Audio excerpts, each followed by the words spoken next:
my YouTube channel. This is a channel where we go over my homebrew D&D adventures.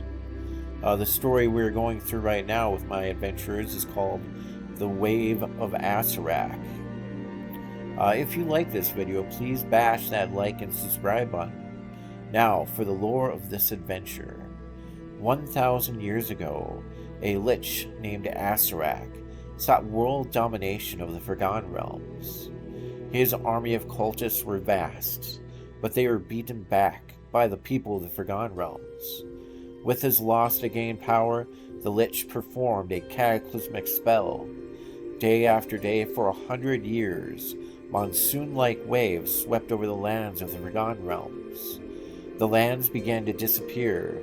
The gods did not act in favor of the people and creatures of the Forgotten Realms, except for one god, Morden, a dwarven god of creation. He taught the creatures and peoples of the Forgotten Realms to construct large enough ships to contain cities. Acerak, not able to achieve world domination, finally expired.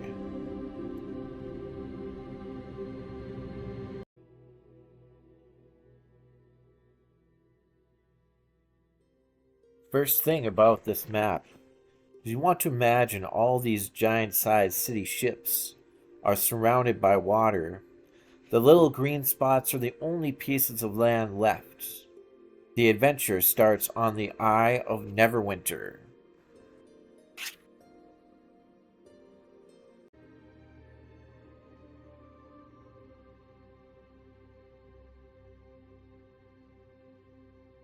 Our heroes for this adventure are a goblin bard named Artie,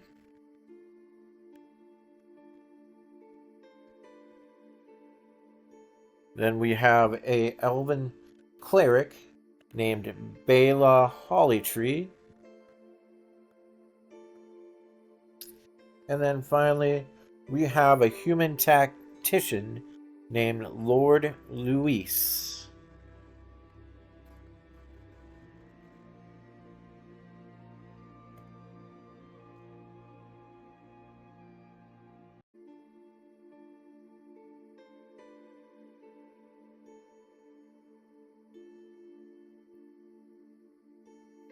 The first encounter begins on a muggy August afternoon aboard the Eye of Neverwinter.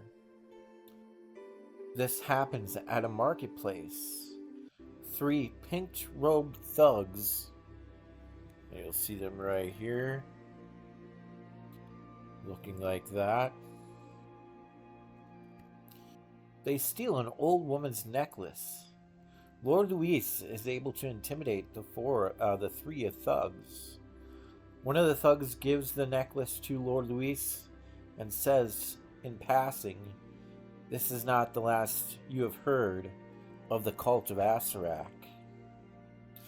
Lord Luis returns the necklace to the lady they had stolen it from. She says her name is Tabitha Atwell, owner of Atwell's Jewelers. She goes and grabs a little coin sacks, enough for food and room for each of our adventurers for the night. And she tells them that they can find room and food at the Drunken Dwarven Inn.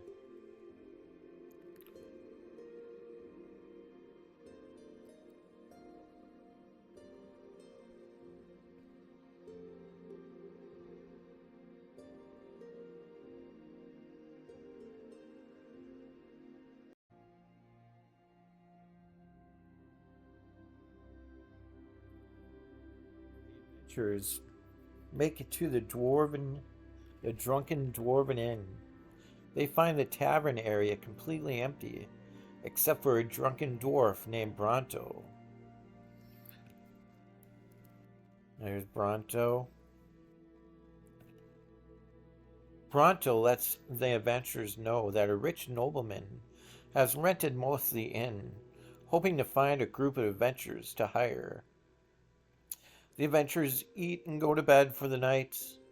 Around midnight, the 3 pink-colored robed thugs bust in the door of the tavern, and demand a fight with our adventurers.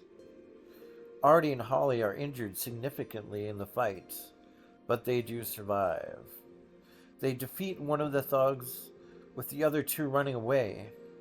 Artie spends the rest of the night painting a risque painting of Lord Louise and one of these escaped thugs, dressed in pink.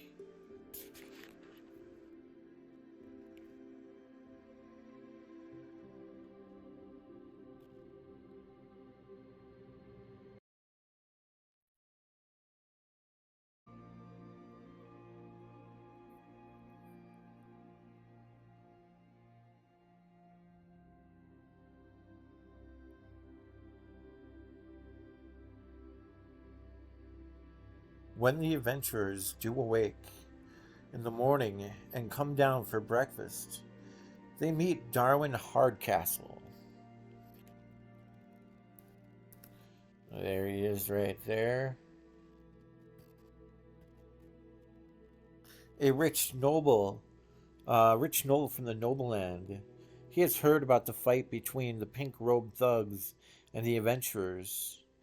Darwin lets them know he thinks they must be doing a ritual to bring Acerak back to life, so the cult in Acerak can complete their world domination they started over 1,000 years ago.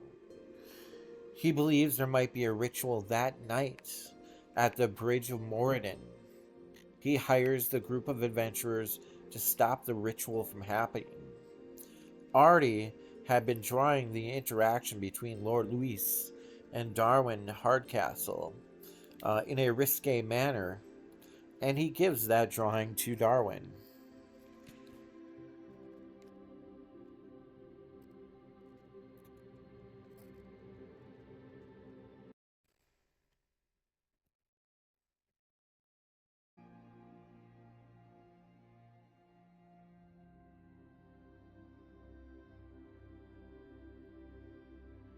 Now, before the adventurers go on their mission, they stop by Jeremy's blacksmith and they buy a couple of items there.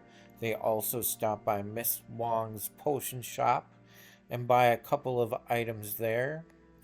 And when midnight rolls around that night, that's where we come to the Bridge of Moradin. This is a famed location on board the Eye of the Neverwinter. Two 300-foot statues dedicated in the likeness of Moradin are sticking up on this boat, and there's a bridge in between the two statues made of large tree trunks. They are able to stealthily move across this bridge without these four orcs dressed in pink from noticing them. Now, Artie, from the fight before, actually stole a pink robe off of one of the thugs, the one they had defeated. So he is able to walk around in a circle while these orcs are chanting, the cult of Acerak, the cult of Acerak.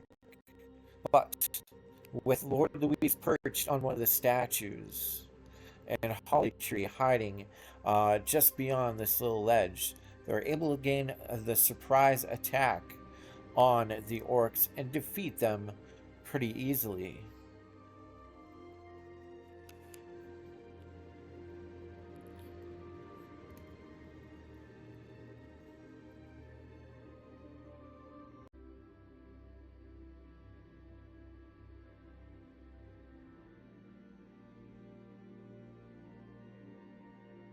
From that spot on the Bridge of Morden, our adventurers can hear inside of a house or a theater there.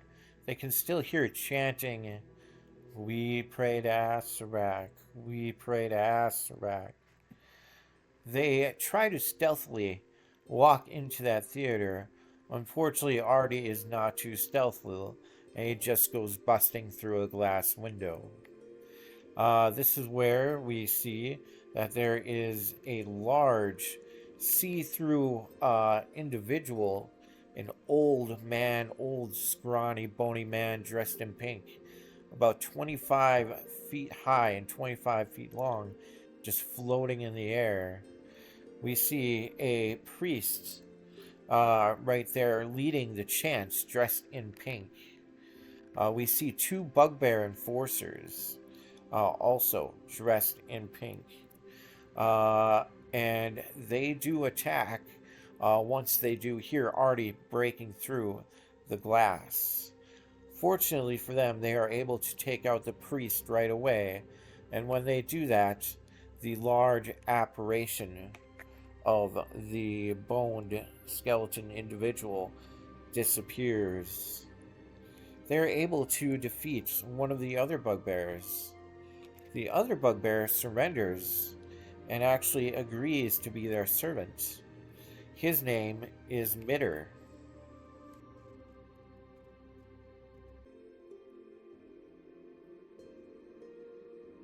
After another night of rest at the drunken Dwarven Inn, they go to breakfast again with Darwin Hardcastle.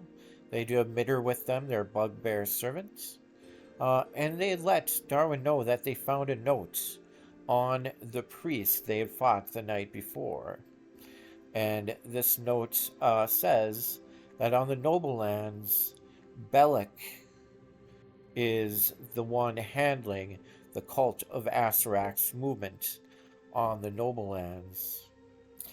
This concerns Darwin Hardcastle, and he again asks that he can employ the adventurers to accompany him to his noble land. He lets them know that they would set sail later in the day.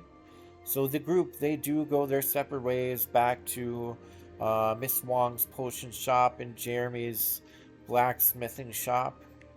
And they finally arrive at the docks, awaiting to take their trip.